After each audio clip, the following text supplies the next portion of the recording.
Olá pessoal, tudo bem? Meu nome é Marcos dos Anjos, sejam mais uma vez bem-vindos ao nosso canal de Neuroeducação. O nosso tema de hoje se trata de o DNA do sexo. Tá legal? Roda a vinheta aí.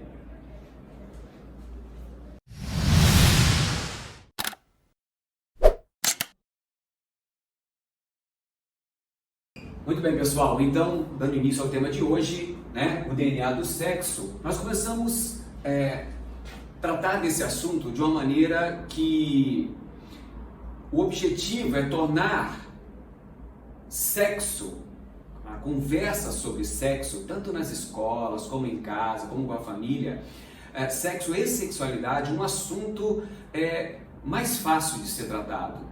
Porque normalmente a gente percebe que tanto nas escolas como em casa, pais e professores têm muita dificuldade de tratar do tema sexo e sexualidade, Então, o objetivo é tentar tornar isso um pouco mais claro, um pouco mais fácil de se entender e também mostrar que é um processo, na verdade, tanto sexo quanto comportamento sexual, ele é muito simples do ponto de vista biológico. Então, muitas vezes a gente fica pensando, poxa, por que tanta dificuldade de tratar do assunto? Não é verdade? Então, por quê? Na história do mundo, houveram pelo menos 5 grandes extinções que levaram praticamente à morte de quase todas as espécies. Se fosse todas, talvez não tivesse ninguém aqui, Mas, então, 95% de toda a vida que existia no planeta praticamente desapareceu. E durante nossos 4,5 bilhões de anos desse planeta, muitas vidas surgiram e desapareceram. Até que, em determinado momento, surgiu, com o processo de evolução, surgiu uma estrutura fundamental para a vida, que era um pouco mais organizada, que era a estrutura celular. A célula é a estrutura-chave da vida. A célula, portanto, existem animais que são unicelulares e existem animais que são pluricelulares. Quando nós falamos de célula, essa unidade fundamental, essas células são um aparato biológico extremamente complexo. Nós, depois que nós estudamos, chegamos a ponto de ver uma célula no ponto de vista microscópico, nós conseguimos entender toda aquela maquinaria interna que está dentro dessa unidade celular, Então, nós temos ali várias organelas como Golgi, retículo endoplasmático liso, rugoso, lisossomo, e tem uma estrutura muito legal que é o núcleo. O núcleo da célula tem material genético, que é o tal do DNA. Lembra do DNA? Aquele que a maioria das pessoas conhece como a estrutura fundamental, que carrega ali toda a história genética de um indivíduo, dos seus antepassados. Lembra? Então, essas células, elas se agrupam e formam órgãos.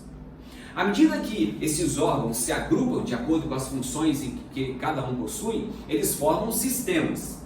Esses sistemas se agrupam e formam aparelhos. Esses aparelhos se agrupam e formam, por exemplo, o nosso corpo, o corpo humano. Então, quando nós tratamos de célula, precisamos entender que ela é a unidade fundamental da vida. Ok? Então, você pensa que quando nós falamos em estrutura fundamental da vida, eu preciso pensar em DNA. Por quê? Porque a natureza criou uma estratégia fundamental de manter a vida contra qualquer evento de extinção. Isso é claro que passou pelo aspecto evolutivo, Então, o que a natureza criou? Ela criou uma estratégia para poder fazer com que aumentasse a diversidade dentro daquela determinada espécie, para que houvesse maior probabilidade de sobrevivência.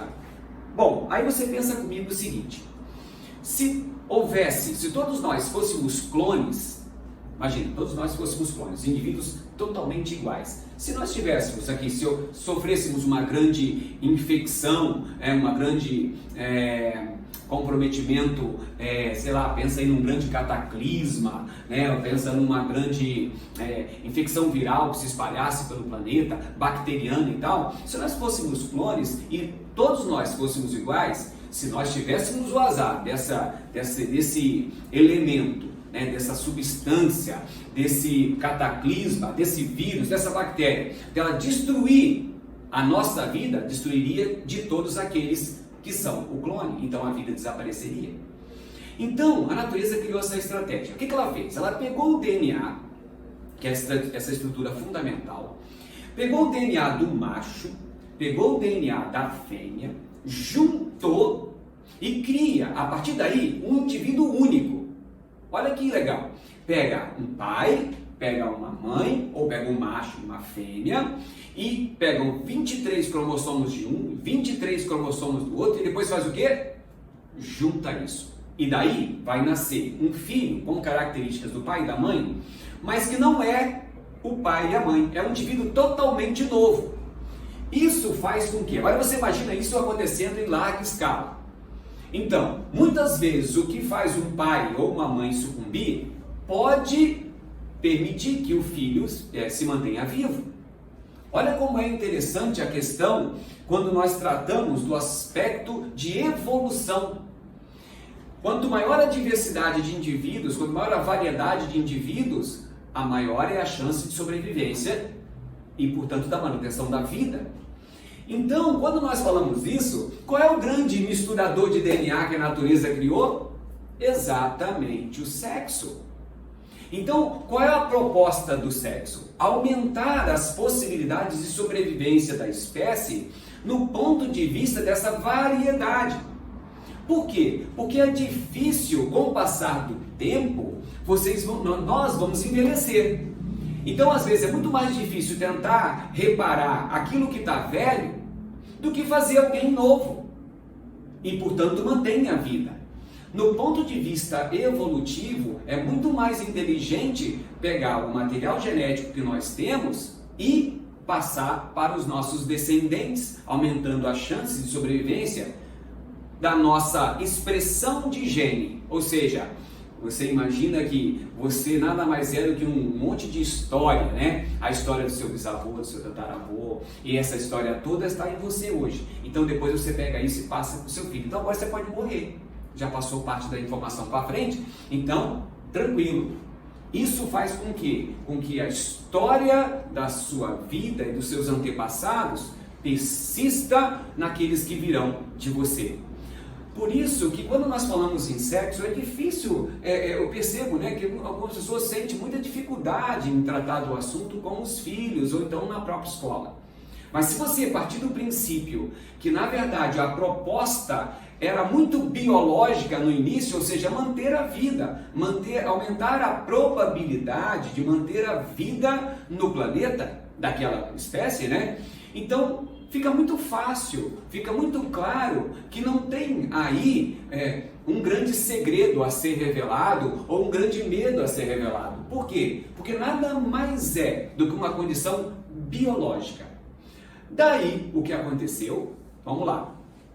Então apareceu o sexo com toda essa característica de necessidade de perpetuação, né, daquele material genético, certo? Aí o que acontece é que depois que essa população de machos e fêmeas foi aumentando, nós tivemos que criar estratégias para chamar a atenção de um e do outro.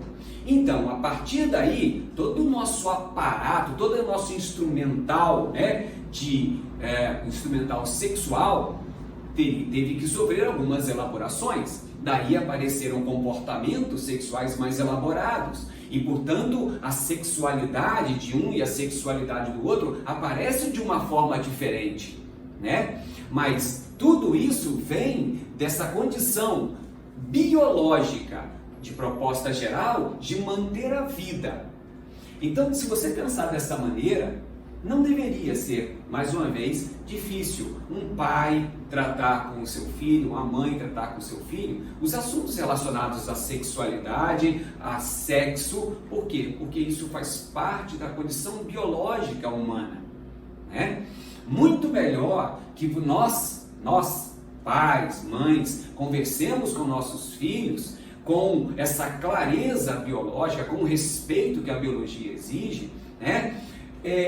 Do que muitas vezes aprender na rua, né? Com alguém que não conhece bem, não sabe bem as consequências de uma ou de outras palavras e que pode vir a ter uma repercussão mais tarde na forma que o nosso filho tem de ver a questão de sexo e sexualidade. Então, quando nós falamos do DNA do sexo, na verdade, nós queremos tratar do quê? A origem, como isso começou, qual foi a proposta? Uma proposta totalmente voltada para o aspecto biológico do indivíduo. E, portanto, não precisamos, em hipótese alguma, ter algum tipo de receio de tratar desse assunto fora, né, dentro das nossas casas ou fora, dentro das escolas, no caso, com certo receio, desde que estejamos sempre apoiados dentro do aspecto biológico. Independente, muitas vezes, das crenças, né, que o indivíduo possa ter, ou da forma com que ele aprendeu com a própria família, com o pai, com a mãe e tal, independente disso, a biologia, ela é apoiada na ciência, né? Então, tudo isso, quando nós explicamos para os filhos da gente, para os nossos alunos, na verdade, não é a gente que está falando, é uma série de pesquisadores que escreveram, que publicaram, né, sobre o tema e que tudo isso tem, portanto, uma certa comprovação científica. Isso, se você, portanto, respeitar a idade de cada criança e conversar com ela de acordo com essa idade, digamos que uma criança de 5 anos pergunte para você alguma coisa, você vai falar para a criança entender no nível de 5 anos. Mas se for um adolescente de 12, 13, 14 anos, esse já entende muita coisa. Então, para esse, você tem que falar de acordo com o que realmente é. Mas sempre, de preferência, como eu estou dizendo, apoiado no aspecto biológico. Se você não sabe, pede, dá uma desconversada ali naquela hora e diz que você vai conversar com ele. Marca ali, ó, não deixa passar muito tempo, porque esse tipo de coisa, esse tipo de curiosidade, ele vai tentar tirar o mais rápido possível. Então, rapidinho, dá uma lida, pergunta para alguém, dá uma olhada na internet, vê o que escreveram sobre isso de forma científica e tira a dúvida do seu filho, da sua filha. Não deixe que eles fiquem com dúvida, tá? Mas esse tipo de explicação precisa ser dado, tanto por pais quanto por professores. Se for, de novo, apoiado no aspecto biológico, a gente não precisaria ter medo, porque, na verdade, o DNA do sexo surgiu há muito tempo atrás, ok? Certo, pessoal? Um abraço para vocês, tudo de bom. Muito mais uma vez, obrigado por estar visitando o nosso canal. Peço a vocês que deem mais sugestão, que façam comentários, tá bom? Um abração, tchau, tchau.